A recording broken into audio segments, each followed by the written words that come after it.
Hello friends, स्वागत है आपका मेरे इस YouTube channel RK education arena पे। क्लास 10th के केमिस्ट्री में आज हम अपना नया चैप्टर स्टार्ट कर रहे हैं जो कि हमारा है मेटल एंड नॉन मेटल, यानी कि धातु और अधातु। आज हम धातु और अधातु के बारे में स्टार्ट करेंगे और एक एक करके उसके बारे में पढ़ेंगे। तो सबसे पहले धातु अधातु पढ़ने से पहले सबसे पहले मैं आपको बता दूं कि एलिमेंट, ये एलिमेंट क्या होता है? एलिमेंट होता है हमारा, क्या होता है? तत्व। हिंदी में इसे क्या कहते हैं? तत्व कहते हैं। अब हमारे नेचर में, प्रकृति में कितने एलिमेंट पाए जाते हैं? तो हमारे प्रकृति में आप लोग याद रखिएगा कि 118 एलिमेंट अब तक इनकी खोज हो चुकी है। 118 एलिमेंट में की क्या हो चुकी है? अब तक खोज हो चुकी है। इन 118 एलिमेंट को 3 कैटेगरी में डिवाइड किया गया है। वो 3 कैटेगरी हम पढ़ेंगे। उससे पहले आपको बता दूं कि इनमें से ये जो 118 एलिमेंट हैं, इनमें से नेचर यानी कि प्रकृति से प्राप्त जो प्राकृतिक तरीके से प्राप्त हुआ है वो कितने एलिमेंट हैं? तो वो हैं हमारे 91 एलिमेंट हैं। वो कितने एलिमेंट हैं? 91 एलिमेंट हैं। और बाकी जो बच गए वह कौन हुए? आर्टिफिशियल। कितने बच गए? करीब 27 और बच गए। तो ये 27 और जो एलिमेंट हैं वो क्या है? आर्टिफिशियल हैं, जो कि या तो उन्हीं नेचुरल तरीके से प्राप्त एलिमेंट्स को आपस में मिलाकर आर्टिफिशियल तरीके से या फिर नए नए एलिमेंट्स से यह बनाए गए हैं। अब आपसे परसेंटेज में पूछे तो आप कह सकते हैं कि 118 एलिमेंट हमारे पास है। आप बस इतना ध्यान रखिए, नेचुरली 91 है और आर्टिफिशियल 27 है। इतनी बात आपको पता लग गई। अब इस एलिमेंट के बाद इस एलिमेंट को 3 कैटेगरी में डिवाइड किया गया है। इस एलिमेंट को कितने कैटेगरी में डिवाइड किया गया है? 3 कैटेगरी में डिवाइड किया गया है। उन 3 कैटेगरी के बारे में ही हमको पढ़ना है। पहला कैटेगरी है हमारा मेटल, दूसरा है हमारा नॉन मेटल और तीसरा हमारा क्या है? तीसरा हमारा है मेटेलॉइड। क्या है? मेटेलॉइड। अगर हिंदी में बात करें तो धातु, मेटल, नॉन मेटल, अधातु और मेटोलाइट क्या होता है? उप धातु होता है। तो 3 कैटेगरी में डिवाइड इनको किया गया है। अब इन्हीं 3 कैटेगरी के बारे में हम क्या करेंगे? पढ़ेंगे। अब इन 3 कैटेगरी में टोटल 118 एलिमेंट में से 80% एलिमेंट जो हैं वह क्या है? मेटल हैं हमारे, यानी कि धातु हैं। और बाकी के 20% क्या हैं? अधातु है, यानी कि नॉन मेटल है। आप बोलिएगा कि ये मेटेलॉइड क्या है? तो मेटेलॉइड इन दोनों के बीच में ही आता है, इन्हीं 118 में। मेटेलॉइड एक ऐसा उपधातु है, इसे उपधातु कहते हैं, जिसमें मेटल्स का भी प्रॉपर्टीज है और नॉन मेटल का भी प्रॉपर्टीज है, यानी मेटल के भी गुण मौजूद हैं और नॉन मेटल के भी गुण मौजूद हैं। तो इन्हीं को हम बारी बारी से पढ़ेंगे। अब इन मेटल्स में या नॉन मेटल्स में क्या है? हर एक की कुछ फिजिकल प्रॉपर्टीज़ हैं और कुछ केमिकल प्रॉपर्टीज़ हैं। उसे बताने से पहले मैं आपको बता दूं कि पीरियोडिक टेबल में, मान लीजिए आप लोग पीरियोडिक टेबल आपने देखा होगा, आपके बुक में दिया हुआ होगा। वो जब पीरियोडिक टेबल वाला चैप्टर पढ़ेंगे तो हम पीरियोडिक टेबल भी पढ़ेंगे। लेकिन पीरियोडिक टेबल में क्या होता है कि ये हुआ लेफ़्ट साइड, ये हुआ राइट साइड और बीच का साइड। तो लेफ़्ट साइड में क्या है? मेटल है। राइट साइड में क्या है? नॉन मेटल दिया हुआ है। और साथ ही साथ ये बीच में एक जिगजैग लाइन कुछ सेवन मेटेलॉइड्स हैं, वो बाद में उसके बारे में चर्चा करेंगे, अभी बता देता हूँ। 7 मेटेलॉइड्स हैं जो इनके बीच की कड़ी है, जो कि एक जिग-जैग लाइन से बनी हुई है। तो बीच में क्या है? मेटेलॉइड। और ये मेटेलॉइड ही हैं जो कि मेटल और नॉन मेटल को क्या करते हैं? डिवाइड करते हैं। मेटल और नॉन मेटल को क्या करते हैं? डिवाइड करते हैं। तो इन्हीं के बारे में हम क्या करेंगे? पढ़ेंगे, और बहुत ही आराम से पढ़ेंगे इनके प्रॉपर्टीज़ के बारे में। तो चलिए अब फिजिकल प्रॉपर्टीज़ देखते हैं हम किसके। हम देखते हैं मेटल की फिजिकल प्रॉपर्टीज़ पढ़ना स्टार्ट करते हैं। पहले फिजिकल प्रॉपर्टीज़ पढ़ेंगे, फिर केमिकल प्रॉपर्टीज़ पढ़ेंगे। तो चलिए मेटल हेडिंग देते हैं या फिजिकल प्रॉपर्टीज़ ऑफ मेटल लिखते हैं। Physical properties of metal. आज हम फिजिकल प्रॉपर्टीज़ ऑफ मेटल पढ़ेंगे। तो चलिए पॉइंट बाय पॉइंट पढ़ते हैं इसके बारे में कि क्या है मेटल की फिजिकल प्रॉपर्टीज़। तो सबसे पहला प्रॉपर्टीज़ हमारा क्या हो जाएगा कि metals are good conductor of heat and electricity. क्या हो जाएगा? Metals are good conductor of heat and electricity. यानी इसके कहने का मतलब क्या है कि मेटल के थ्रू हीट और इलेक्ट्रिसिटी बहुत आसानी से पास कर सकता है। जैसा कि ये तो आप लोग जानते ही होंगे कि जितने भी हमारे अप्लायंसेज होते हैं बिजली के, उनमें मेटल्स के वायर यूज़ किए जाते हैं जिनसे आसानी से पार कर जाते हैं। और एक मेटल उदाहरण लूँ, आयरन यानी कि लोहा का एक तरफ आप गर्म कीजिएगा तो दूसरी तरफ उसका गर्म हो जाता है, यानी हीट भी बहुत आसानी से फ्लो होता है। दूसरी प्रॉपर्टी बात करें तो it's available on minerals form.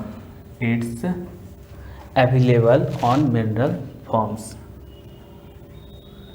Available on minerals form. अब ये मिनरल्स फॉर्म क्या हुआ? तो आपको पता है कि ज़मीन के अंदर जब खुदाई की जाती है तो हमारे कुछ खनिज और अयस्क मिलते हैं, तो वही मिनरल्स हुए। और इन्हीं मिनरल्स से क्या करते हैं हम लोग? इन्हीं मिनरल्स से क्या करते हैं हम लोग कि वो एक अयस्क का सांद्रण या धातुकर्म प्रक्रिया होती है, उससे हम क्या निकालते हैं? मेटल को निकालते हैं। इस समय मिनरल्स के फॉर्म में इसमें बहुत सारी अशुद्धियाँ या इम्प्योरिटीज़ भी मिली होती हैं, जिनको शुद्ध करके क्या किया जाता है? मेटल निकाला जाता है इनसे। तो क्या होते हैं ये? It is available on mineral form. ये क्या होते हैं? मिनरल फॉर्म में अवेलेबल होते हैं। Metals are solid at room temperature. क्या होते हैं? Metals are solid at room temperature. Room temperature क्या हुआ? जिस टेम्परेचर पे हम लोग रहते हैं, यानी कि एटमॉस्फेरिक टेम्परेचर। तो मेटल्स आर क्या होते हैं? Solid at room temperature. लेकिन इसका एक अपवाद है। क्या अपवाद है? Accept Hg। Hg क्या होता है? पारा जो होता है वो किस फॉर्म में होता है? ओनली वन मेटल, जो कि लिक्विड फॉर्म में होता है। तो ये भी आप एक प्रॉपर्टीज लिख सकते हैं कि Hg इसका सिंबल हुआ पारा का। ये मैंने पारा लिखा है, Hg सिंबल के फॉर्म में लिख रहा हूँ। तो Hg is only one metal जो कि रूम टेम्परेचर पे क्या होता है? लिक्विड फॉर्म में होता है। तो डायरेक्ट लिखते हैं Hg is only one liquid metal. Hg is only one क्या लिख देते हैं? लिक्विड मेटल लिखते हैं। तो क्या है? मैंने आपको बता दिया कि जितने भी सारे मेटल्स होते हैं वह सॉलिड होते हैं रूम टेम्परेचर में। इसका एक एक्सेप्शन है, एक्सेप्ट किसके, पारा के Hg। और Hg क्या होता है, वो लिक्विड होता है। और इस Hg का यूज कहाँ होता है, आप लोग जानते हैं, थर्मामीटर में होता है। पारा का यूज किस में होता है, थर्मामीटर में होता है, टेम्परेचर को मेज़र करने में। ये तो आप जानते ही हैं। अब सोडियम और पोटेशियम एक ऐसा मेटल है जो कि सॉफ्ट मेटल है। तो सोडियम जिसका सिंबल क्या होता है Na, एंड पोटेशियम का सिंबल क्या होता है K। क्या होता है, sodium and potassium is soft metal. Potassium is क्या होता है, सॉफ्ट मेटल।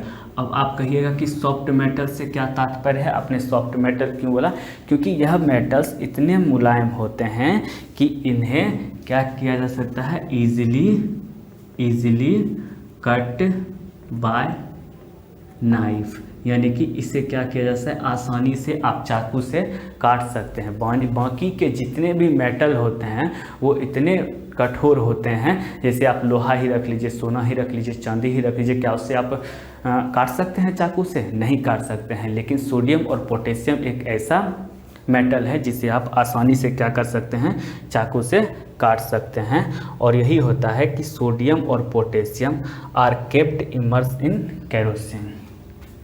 अब मैं सिर्फ सिंबल के थ्रू लिख रहा हूँ, sodium and potassium are kept immersed in kerosene. अब आप पूछिएगा कि सोडियम और potassium kept immersed in kerosene का मतलब क्या होता है। तो सोडियम और पोटेशियम ऐसे मेटल हैं जिन्हें केरोसिन में डुबा कर रखा जाता है। केरोसिन में डुबा कर क्यों रखा जाता है, क्योंकि ये मेटल्स ऐसे हैं जो बहुत ही रिएक्टिव हैं, ये नॉर्मल टेम्परेचर पे ऑक्सीजन से क्या कर जाते हैं, रिएक्ट कर जाते हैं। इसीलिए इन्हें रूम टेम्परेचर पे नहीं रखा जाता है, इन्हें केरोसिन में डुबा कर क्या किया जाता है, रखा जाता है। तो ये भी पॉइंट आप लिख लीजिए कि sodium and potassium are very reactive. Sodium and potassium are very reactive. ये भी आपका एक प्रॉपर्टीज़ का पॉइंट हो गया, बिल्कुल पॉइंट बाय पॉइंट मैं आपको बता रहा हूँ। अब अगला पॉइंट क्या आता है कि metals have high melting point and high boiling point. Metals have high melting and boiling point। अब ये मेल्टिंग पॉइंट और बॉइलिंग पॉइंट क्या होता है ये तो आपको पता ही होगा, नहीं पता है तो एक बार मैं आपको बता देता हूँ कि मेल्टिंग पॉइंट क्या होता है कि वैसा टेम्परेचर जिस टेम्परेचर पे कोई भी पदार्थ, मैटर या चाहे धातु हो, एलिमेंट हो, कुछ भी हो, वह क्या हो, द्रव के रूप में परिवर्तित हो जाए, यानी कि लिक्विड फॉर्म में कन्वर्ट हो जाए। और बॉइलिंग पॉइंट क्या होता है, वैसा टेम्परेचर होता है कि उस टेम्परेचर पे जाने के बाद कोई भी पदार्थ क्या हो, वेपर फॉर्म में परिवर्तित होने लगे, यानी कि उबलना शुरू कर दे। क्या होना शुरू कर दे, उबलना शुरू कर दे। तो आपसे पूछेगा कि सबसे ज़्यादा मेल्टिंग पॉइंट किसका होता है, तो मेल्टिंग पॉइंट भी सबसे ज़्यादा आयरन का होता है और बॉइलिंग पॉइंट भी आयरन का ही होता है, क्योंकि सबसे ज़्यादा गर्म करके पिघलाने में करीब समथिंग इसका मेल्टिंग पॉइंट आपको होता है, क्या कहते हैं 1500, और बॉइलिंग पॉइंट कुछ 2700 वगैरह के आसपास होता है। और इसी में ये तो हुआ सबसे ज़्यादा, ध्यान रखिएगा आयरन की बात कर रहा हूँ, आयरन ये सबसे ज़्यादा हुआ। और सबसे कम मेल्टिंग पॉइंट्स किसी मेटल का होता है तो वह होता है सीजियम का। किसका होता है, सीजियम का मेल्टिंग पॉइंट और बॉइलिंग पॉइंट सीजियम का क्या होता है, सबसे कम होता है। इस पॉइंट्स को आप लोग क्या कीजिएगा, याद रखिएगा। ये सब प्रॉपर्टीज़ हुई किसके, मेटल के। तो क्या होता है, metals have high melting point and high boiling point. और एक पॉइंट इधर, metals have high density. Metals की डेंसिटी भी क्या होती है, metals have high density. Density क्या होता है आपको पता ही है, घनत्व। तो मेटल्स की डेंसिटी क्या होती है, हाई होती है, यानी कि बहुत ही ज़्यादा होती है। अच्छा, अब कुछ पॉइंट्स उस तरफ हम लिखेंगे। ये बिल्कुल एक एक लाइन का पॉइंट्स है जो कि आपको क्या करना है, याद रखना है। अब कुछ पॉइंट्स यहाँ से लिखते हैं। तो अगला पॉइंट क्या है कि मेटल्स हैव डक्टिलिटी और high tensile strength. Metals have ductility, ductility या फिर आपको कहीं हाई टेंसाइल स्ट्रेंथ लिखा हो तो आप समझ लीजिएगा कि सेम बात कर रहा है। समझाते हैं कैसे। डक्टिलिटी क्या होती है, डक्टिलिटी को हिंदी में क्या कहते हैं, तन्यता। तन्यता कहते हैं। इसका अर्थ क्या हुआ कि किसी भी मेटल को खींचकर पतला से पतला तार बनाया जा सकता है। फॉर एग्जांपल मैं आपको बता दूं तो गोल्ड, 1 ग्राम गोल्ड को अगर आप खींचेंगे तो उससे आप 2 किलोमीटर लंबा वायर बना सकते हैं। 2 किलोमीटर लंबा वायर 1 ग्राम गोल्ड से आप क्या कर सकते हैं, बना सकते हैं। तो मेटल्स का डक्टिलिटी क्या होता है, हाई होता है और उसके पास डक्टिलिटी होता है, लेकिन नॉन मेटल के पास नहीं होता है। एक और बात, मेटल्स हैव मेलिएबिलिटी। मेटल्स के पास क्या होता है, मेलिएबिलिटी भी होता है।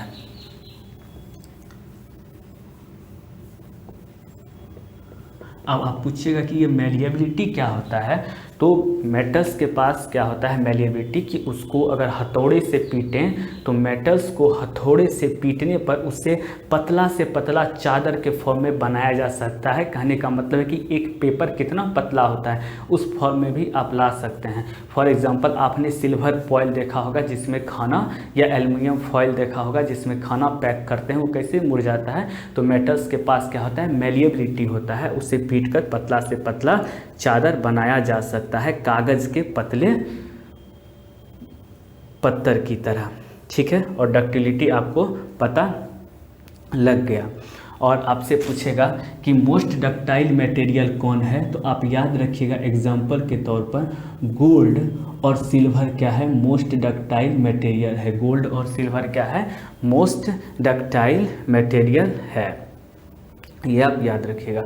और ये भी याद रखिएगा कि सबसे ज़्यादा मोर कंडक्टर ऑफ इलेक्ट्रिसिटी, यानी कि सबसे ज़्यादा इलेक्ट्रिसिटी का कंडक्टर कौन सा मेटल होता है, इलेक्ट्रिसिटी। तो आप याद रखिएगा कि सिल्वर होता है। कौन सा होता है, सिल्वर होता है। मोर कंडक्टर होता है किसका, इलेक्ट्रिसिटी का होता है। ठीक है, और एक बात, metals have positively charge. Metals have positively, ये प्लस करके भी मैं लिखता हूँ, बहुत बच्चे ना समझते हो तो ये पॉजिटिव लिखता हूँ, प्लस का साइन मतलब पॉजिटिव हो गया, भी लगा देता हूँ, पॉजिटिव चार्ज। मेटल्स के पास क्या होता है, पॉजिटिव चार्ज होता है। तो ये कुछ फिजिकल प्रॉपर्टीज़ थी जिन्हें आप लोगों को क्या करना है, याद रखना है। बहुत ही लाइन बाय लाइन मैंने आपको बताया है। अब ये पॉजिटिव चार्ज क्या होता है इसे समझिए। तो एक अगर मेटल का मैं नाम लूँ, सोडियम पे पॉजिटिव चार्ज है, ये कैसे पता चलेगा। तो इसका जो है वो इलेक्ट्रिक कॉन्फ़िगरेशन निकालते हैं, वो मैं आगे बताऊंगा, लेकिन आप ध्यान में रखिए 281 करके अष्टक पूरा करते हैं ना, तो 2 अपना पूरा है, 8 अपना पूरा है और 1 एक्स्ट्रा है, यानी कि इसके पास एक्स्ट्रा पैसा है, तो ये क्या है, पॉजिटिव है। वहीं क्लोरीन की बात करूं जो एक नॉन मेटल है तो उस पर निगेटिव चार्ज होता है। इसका निकाल के देखते हैं, 2 8 10 और 7 17, यानी कि यहाँ भी इसका 8 पुरना चाहिए था, तो यहाँ क्या है 7 है, यानी कि 1 कम है, तो ये क्या हो गया, नेगेटिव चार्ज। इसे आप अभी नहीं भी समझिएगा तो आगे पीरियोडिक टेबल वाली क्लास में मैं आपको इसे समझाऊंगा। तो आज का क्लास हमारा था फिजिकल प्रॉपर्टीज़ ऑफ मेटल पे। तो ये कुछ फिजिकल प्रॉपर्टीज़ थी जो मैंने आपको बताया। अगली क्लास में हम केमिकल प्रॉपर्टीज़ के बारे में बात करेंगे। फ्रेंड्स, आपको वीडियो कैसा लगा आप ज़रूर बताइएगा कमेंट करके। वीडियो अच्छा लगे तो लाइक कीजिए, शेयर कीजिए, सब्सक्राइब कीजिए। Thank you very much.